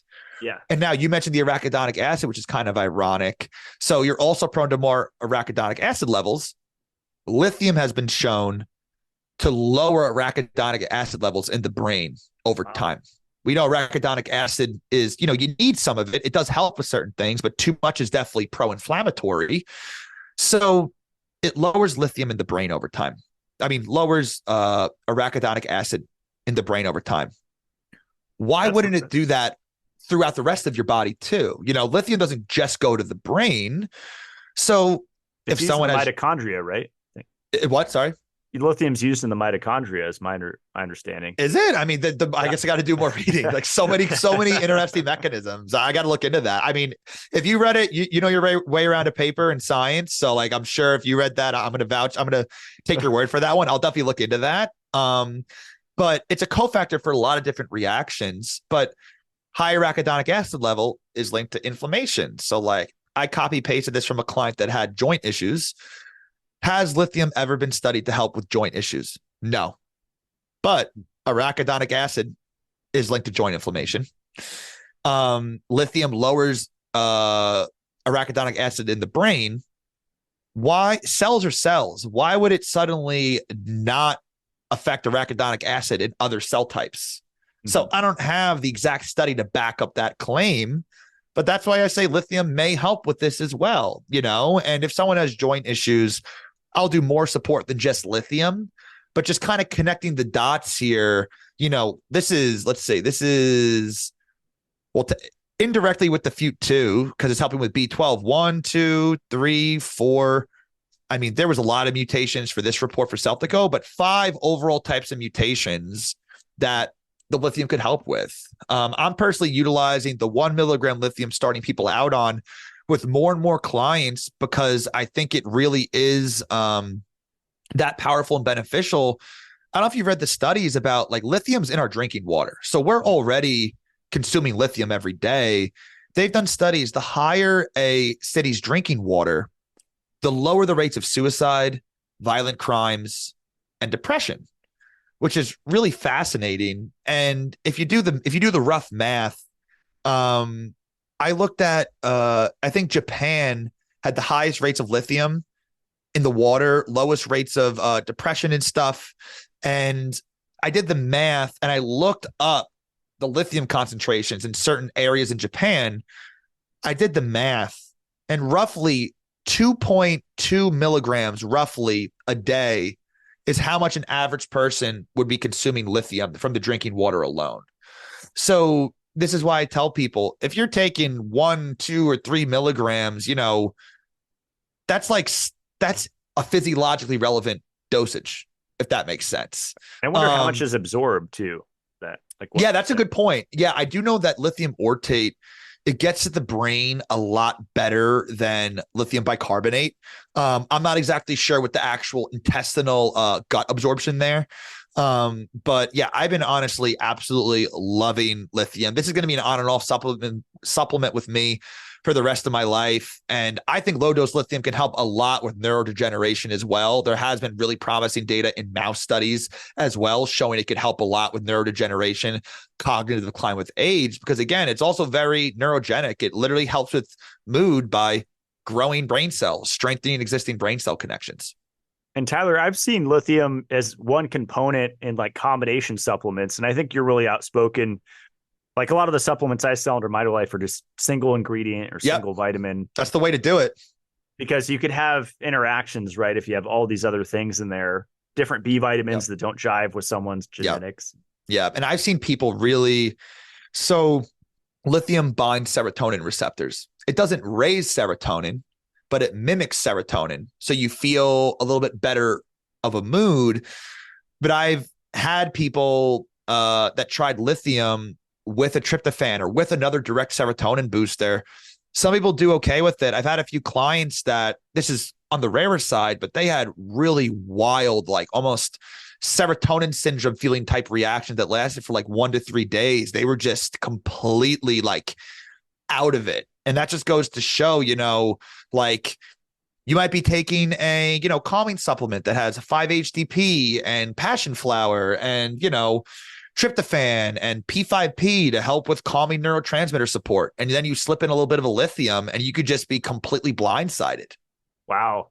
So it sounds like something to take by itself. Don't look for synergies and things like that. Yeah. I mean, I always tell people to, when I start clients out, I'll have them try the other supplements first for a week or so, then experiment with 1 milligram of lithium at night. Give it 2 or 3 days, then go up to 2 if you want, because I think it's such a powerful calming agent, that mood stabilizer, that you want to understand what's all the other methylation, histamine, vitamin D, what's that kind of making your baseline feel like? Then working the lithium after a week or so you could kind of feel, okay, I feel this much better from that. Oh, the lithium's doing this thing. Because I think lithium, you know, if you're taking much over 5 milligrams or more, I think it definitely does need to be cycled like you experienced there. But if you're cruising 1 to 2 milligrams, again, that's in the same ballpark as what other countries in the world are drinking daily. And, and even when people like I work with women that are pregnant and, regarding the lithium, I always tell them consult your OBGYN, of course. But I personally think if you're taking 1 to 2 milligrams of lithium, I don't see that being super problematic because, again, that's kind of in the ballpark of what you don't hear about all these crazy birth defects in Japan, and they're getting that much lithium in their drinking water every day anyways. But I would never put someone on 5-10 milligrams of lithium if they're pregnant. You know what I mean? So, dosage does matter in a lot of scenarios. And circling back to the hair tissue mineral analysis, I've heard differing philosophies on it, that it, the high copper, or, if something shows high, it just means that you're actually excreting it. So your body's doing its job. So it's nothing to be afraid of. Yeah. I'm not too, that's something that I've been wanting to learn more about. I think Clark's really doing really interesting stuff. He kind of reminds me in a way on the HTMA side, kind of just grabbing it by the horns and kind of just running with it. Cause he's, seen when there's enough anecdotes that what you're doing is working, you don't need the whole system to tell you that that's the right thing to be doing. You know what I mean? But yeah, super, super interesting. And yeah, a lot of people, I've had people come to me with HTMAs, the lithium's low, and in the US, lithium deficiencies are possible. And that's why I used to start people out on 5 milligrams. I've had some people, it's all about balancing the adrenaline there, because the first day I took 5 milligrams, the first night, the next morning, I was like so chill, so happy. Like, I'm going to stop sharing here so you could, I was so, like overly chill. Like I was in such a good mood, but like, I really didn't get much work done that day. Cause I was just like, oh, I could do it tomorrow. Oh, it's lunchtime. Like it's all about balancing. I call it when I'm burning too hot, flying too close to the sun. I could ramp up a lot and get super excitable and be too stressed about getting everything done. I want to soften that a bit, but not bring it down so low that I don't have that fire, tenacity to get work done throughout the day. And this is how I educate my clients about the supplements, because you need to know what it's doing in your body. Like I give my clients information about start on this dose. You can slowly work up to this dosage if you want over time. Like I can't be there every day to be like, hey, you took 1 more of those today. How are you feeling? You need to know what these are doing, what you may feel like. And that's why I tell you, if you wake up one morning and you can't really get out of bed, like, and you're just like a little more tired than usual, but just super tranquil, try to remember, did I up my lithium dose the night before? Because that's how I felt. I didn't want to get out of bed. It wasn't like a bad feeling. I felt great. I just didn't want to get much done, because we all need some level of stress to get through the day. That's what makes us want to do stuff. You don't want to get rid of the stress response entirely. You just want to titrate that downwards. So like I have my first, I'm giving a talk in the city next week. Bet your bottom dollar I'm taking 5 milligrams of lithium the night before, just so I'll be extra calm and cool, because I'm sure before I go on stage, my adrenaline is going to spike. So I want to make sure, and this is how I approach it. You want to kind of bring down the adrenaline, because I know it's going to surge up, so don't get too overwhelmed. Right. There's like a lithium high, like lithium stoned. Yeah. Hey. Yeah. And well, that's why I'm wondering too, how'd you feel like mentally, like energy stress wise on the 50 milligrams? Great. I mean, that was a high stress situation. Gotcha. I think we were traveling in Vegas, and just, I don't do well in population dense areas even for a few days. So, let's see. We just have a few minutes left, but I wanted to ask you a few of the Q&A questions that people sent in. This is a good one that we didn't talk about. So what about having low vitamin D on a blood test due to illness rather than genetics? Like, how do you tell the difference there?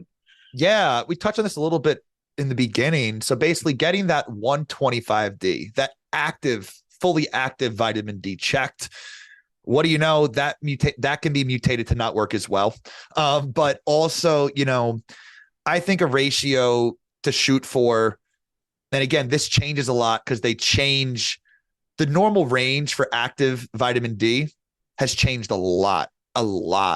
And I remember I was digging into this. This is my upcoming course is going to dive into this. And basically the current acceptable range for active vitamin D is the same as studies from 15 years ago were checking the active vitamin D of people with multiple sclerosis. So people with an autoimmune condition of their brain, that amount of activation is now a normal range. Over time, the normal range for active vitamin D has increased several times over time because the average person has more and more inflammation, more and more infections. So more people trend that direction. But as you take more vitamin D, your active vitamin D will also increase. So that's why I tend to go by ratios. I like to shoot for, you want 2-to-1 ratio roughly. So if you have a inactive 25D level of 70, you want the active vitamin D to be around a 35.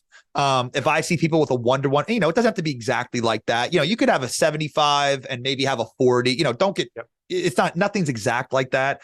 But when I work with people that are having long COVID or autoimmunity type things, they'll be like a 1-to-1 ratio, or they'll have more active vitamin D than inactive. So that's something I like to get checked, because if it's low, if you're taking vitamin D, it's going to steal from the 25D on your blood work. So it can appear low because you're activating it to fight something off. So having both of those together can really rule out, is it because I'm inflamed or infected? Or is it because I have these genetic mutations that if you don't respond to the vitamin D supplementation. Right. If you were at a 30 for vitamin D, you take a bunch of vitamin D, you go up to a 32 or a 40, let's say, how do you know? You might have gotten an infection or something, and then you're moving that back over to the active form. That was a great explanation. And kind of touched on this earlier. Someone asked how to increase vitamin D naturally. My test results show vitamin D is always super low. So I'd imagine when you work with clients, do you ask them, were they just taking cholecalciferol, just standard vitamin D off the shelf? And then they say, yes. I asked them that. Yeah. And then also the cofactors are important too. Magnesium, boron supplementation. These have been shown to raise vitamin D levels, even with no changes in sun exposure or vitamin D intake. So making sure you're getting those cofactors as well.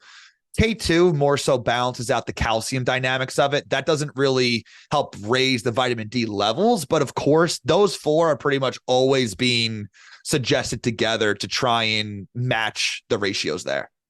And the D-developed thing was fascinating. So it's calcifidiol, which is also known as calcidiol, which is also known as 25D, right? It's 3 ways to say the same thing, which can get confusing, but essentially you're taking the form that you're testing for, right? You're not taking the precursor. Exactly. So rather than the exact form that floats around your body that really matters, that gets tested for blood work, that is you're taking purely that in a tablet form. I've been using that. It's been game changer for me. I've reached out to them. I can't even tell you how many times. I want to help promote them, and they literally have not answered me. So I've hit them up on every email, support, business email, every platform. So if anyone from Develop's listening, please, I want to help support this stuff. I want to make a post about you guys next week. I'm going to get nothing from it. I don't even care, because I've seen it changing so many people's lives. Because again, we're bypassing all the genetically mutated machinery and giving you that exact calcidiol that you need to float around your body. Wow. Maybe I'll come out with it. Trigger everyone. No, yeah, there we go. Someone asked, I think we're still clean. I know sometimes you talk like a sailor, but I'm going to keep it this way. Why I feel like shite taking magnesium. Someone asked. Yeah. So the magnesium stuff could be interesting. First thing I think of, it could be the stearic acid. Stearic acid is used a lot when you're encapsulating supplements, or if it's magnesium stearate. Some people can get some weird reactions to that. Another one could be the magnesium glycinate. So glycine, I said I love, it calms down the body a lot. Some people, this is more rare. I'd say this is rarer than the stearic acid sensitivity, but I have seen it happen where even low doses of glycine, magnesium glycinate is literally attached to glycine, supposed to be extra calming. Some people can actually have glutamate type reactions and have more stress or anxiety type feelings. So those are the top two, I would think. Awesome. And we could go for another few minutes if you have more time too. I know we got to the questions late. I don't want to leave everyone hanging. Let's see. I'm looking for some other good ones here. Yeah, we knocked out. I think we thinned the herd of the vitamin D stuff in the beginning. We got quite a bit done. Yeah. Red light therapy, or we could just say UV. UV. I have like 2 or 3 pretty powerful ultraviolet devices here. You can actually burn. I've gotten burned from UV devices. Yeah, I mean, red light stuff is great. I have the TheraSage infrared sauna. Mm-hmm. I should use it more, but like, honestly, I'm in the sun every day on my walks and stuff. So I'm like, I think it's more so a winter necessity, but when I do it, I feel great. Again, that helps boost nitric oxide. So that can help with, the detox reactions, with histamine, with blood flow, with mood regulation. Low nitric oxide is linked to a lot of mood disorders as well. So, yeah, I'm a big fan. And that's the sauna, right? You're talking about? Yeah, even the sauna, even if it's just the infrared, just the red light itself without the sauna aspect. TheraSage kind of combines both modalities there. But I have had some clients get good results just getting the red light, because think about this. The nitric oxide supplementation helps your cells, but in your skin, you get it on your face. The red light makes your skin cells make more nitric oxide. But again, if you have mutations in the nitric oxide genes, which are very, very common, like I'll ask people, are your fingers and toes cold? They're like, yes, all the time. I'm like, well, you have 5 mutations in that nitric oxide gene. So I wonder, would those people not respond as well? Maybe the people that don't have their skin resolved from that maybe don't respond as well to that. This is how my brain works. But yeah, love red light. Interesting. I guess a question for me, like if someone came to you with like long COVID symptoms, where do you usually point them to? Or yeah, I mean, the workflow, the methylation stuff I check, the vitamin D, nitric oxide, histamine, those are pretty much things I check across the board for everybody, just because they can be anything you could think of can come back to those aspects. But beyond that, you could also see, blood clotting mutations. So, I know you talk about, the nattokinase, serrapeptidase, lumbrokinase, break up those microclots as well. And then BDNF has actually been shown to been linked to viral infections and long COVID as well. It can help boost antiviral responses. So if someone has a BDNF mutation, I'm going to recommend these things either way. But even if they don't have a mutation, but they have an ailment that is linked to low BDNF, I'll still recommend something to boost that. And what raises that? CBD, lithium raises BDNF, magnesium, sunlight. Those are the main things I kind of recommend. Then there's, some certain, designer, I think it's 7,8 dihydroflavone or something, some like small molecule thing that does that. Psychedelics, people want to go down that route, but and then also looking at, like I said, a lot of it stems to the histamine aspect, but is it the histamine? So IgE is something that regulates allergy type responses. You can have mutations for higher IgE genetically. If you have low vitamin D, that IgE is going to be even higher. So you're going to be making a lot more histamine. Then if you also break it down slower, that's going to all tie up together. Then your cells can also be more sensitive to allergens. So you can either release more histamine from allergens, or your cells are more sensitive. I feel like I'm talking in circles here, but they're different pathways that do each of these aspects. So trying to figure out what makes the most sense. I've really been liking a pycnogenol a lot, isolated from pine bark extract. Really, really good antihistamine and anti-allergy effects, but it helps a lot, particularly with respiratory inflammation. So I've had some long COVID clients that have particular like chest type inflammation. And that pycnogenol does seem to help.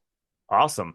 Yeah, I've been using just halotherapy, like breathing micronized salt that's put up in the air. That helps me tremendously if I'm going through a reaction. But yeah, that's a hard word to say. Pycnogenol. Pycnogenol. Yeah, yeah. Well, Tyler, this was awesome. I love having you on, every once in a while to see what you're up to. We'll have to keep this going and do it again Absolutely.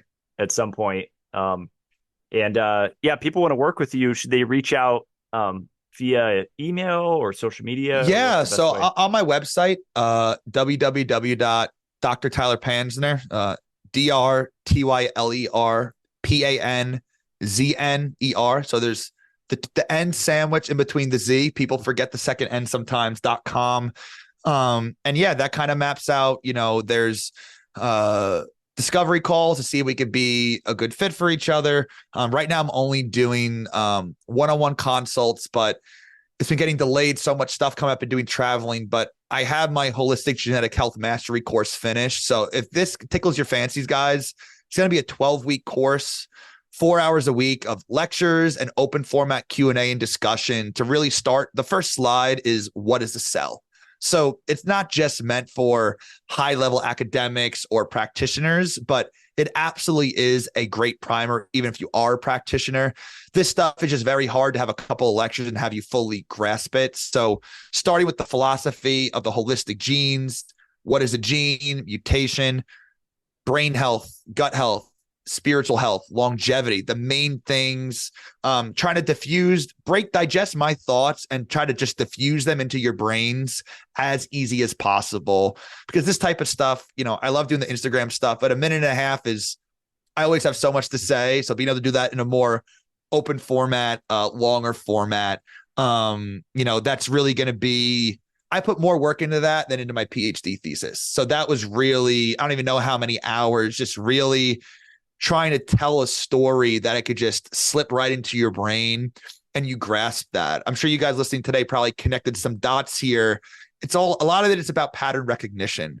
Once you understand cellular patterns, how you may feel, what can make them worse or better, then that's how you become your own health advocate and don't need to rely on all these doctors all the time. Anytime any little thing goes wrong, we need doctors, conventional too, guys, but I do think they're over leveraged when it might just be, you may not need migraine medication. It might just be a sulfur sensitivity. And then you could have tools. I told you guys about the molybdenum. One of many little hacks I could do, instead of doing crazy blood work or medications, couple bucks, try a supplement, do an at-home experiment, and your body best. So yeah, really excited for that. And then, I have a free email newsletter on my website as well there. So if that interests you, more updates. I'm hoping to launch that in the next few weeks. Hopefully just, life, things just keep coming up, but I'm super, super excited for that. And next step from there will probably be, if you want to incorporate genetics into your practice, that's the first step, no matter what.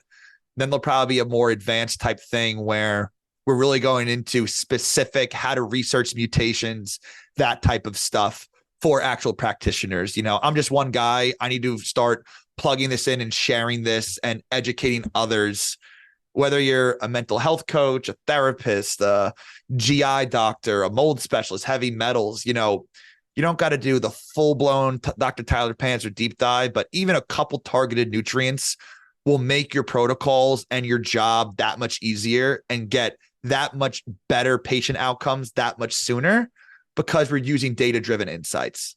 I love it. Holistic genetic health optimization is what you call it, right? Yes, sir. That's awesome. Well, thanks so much, Tyler. This was great. I'll put all the links below where you guys can check them out.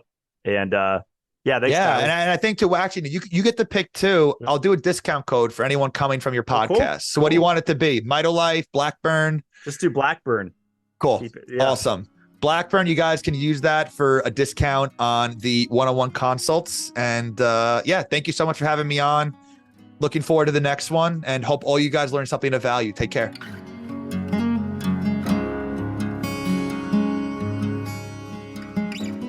I always love talking with Tyler.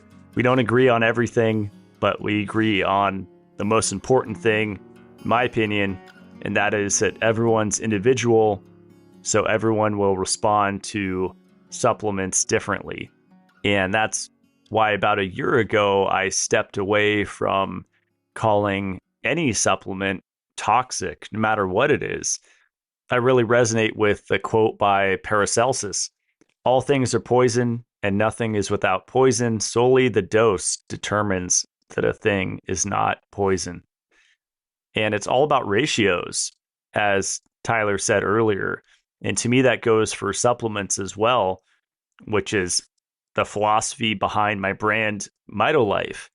If we've been megadosing something for the first several decades of our life, which I know was vegetable oil growing up in San Diego, California, where everything was doused in canola oil and seed oils, that is going to create a vitamin E deficiency. So it makes sense to me to supplement it regularly. And when I started supplementing it, I high dosed it for about a year, and then I tapered down to a normal dose. About a year ago, I started to get really bored with researching natural health. And that's unusual for me because I've been at it nonstop every day for the last 13 years or so. And recently, I just started to see a lot of parroting of information, a lot of misrepresentation of what people said in their books, like misrepresenting Carl Pfeiffer being pro iron when he was actually anti iron fortification, and just this hysteria and kind of mob mentality that arises about different supplements. I wanted to get as far away from that as I possibly could. And that led me to genetics and talking to people like Dr. Tyler Panzner. And for me, it reinvigorated my curiosity about natural health and revived my interest in studying was this whole topic of genetics because it's interesting. Everybody is a unique puzzle, and what works for you might be poison to me, and vice versa. You go on these internet health forums, and people will ask, what do you think of XYZ supplement? And I've seen these threads where it's overwhelmingly maybe 100% negative, and people are sharing their bad reactions that they had to this particular supplement. But that's a very limited approach because it's not taking into effect these genetic mutations that people have that change how they absorb and utilize these different nutrients. It's really fun for me to look back at symptoms that I've had and then match it with my genetic mutations, whether it's on the website Selfdecode or another genetics website. It's fascinating to me, and it's usually very accurate. And so I've been playing around with different supplements. I know Tyler emphasized lithium orotate, and that's one that I feel incredible on.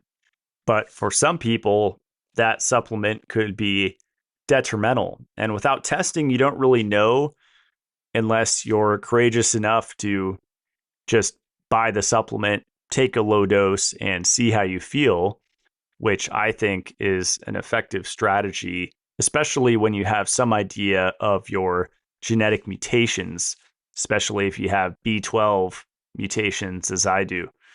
So I highly recommend working with Tyler. I think he's doing great work. His website is drtylerpanzner.com. And if you use the discount code Blackburn, you'll save a little bit on a one-on-one consultation with him. My website is matt-blackburn.com. You can see my CLF protocol, which stands for calcification, lipofuscin, and fibrosis. And the supplements that I sell through Mitolife and the education that I provide centers around slowing and reducing the accumulation of those three things, which is why I find the vitamin D topic so interesting because it could go either way with calcification, with deficiency, or overload.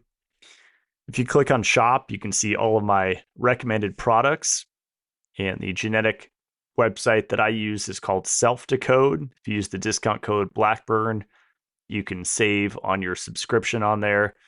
And it's really fun to just type in different genes and look at the mutations on that gene. And that's probably the most difficult way to use Selfdecode. They have reports that break it down for you. But like Tyler said, when there's 5 mutations that are stacking, that becomes a big deal. Recently, I learned that my ACAT gene is dramatically altered. That's directly upstream of SAMe synthesis, S-adenosylmethionine. That's a big deal. And that's something that I've been diving into since my talk with Tyler. So check out that ACAT gene, especially if you've experienced fatigue or anxiety. And then Mitolife is my brand. You can find that at mitolife.co. We just launched 2 new products today, a shampoo and conditioner that's under the living tab on the website alongside the grounding sheets. They're both in a soap nut base packed with fruit extracts, enzymes, and probiotics. But what makes them really unique is that they're both essential oil free, which a lot of people are sensitive to the volatile organic compounds or VOCs in essential oils. And if you look at natural shampoo and conditioner products, most, if not all of them, have essential oils in them. So we wanted to offer an alternative for people if they're sensitive.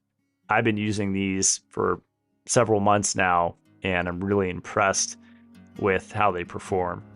Check out the Mitolife Academy on YouTube.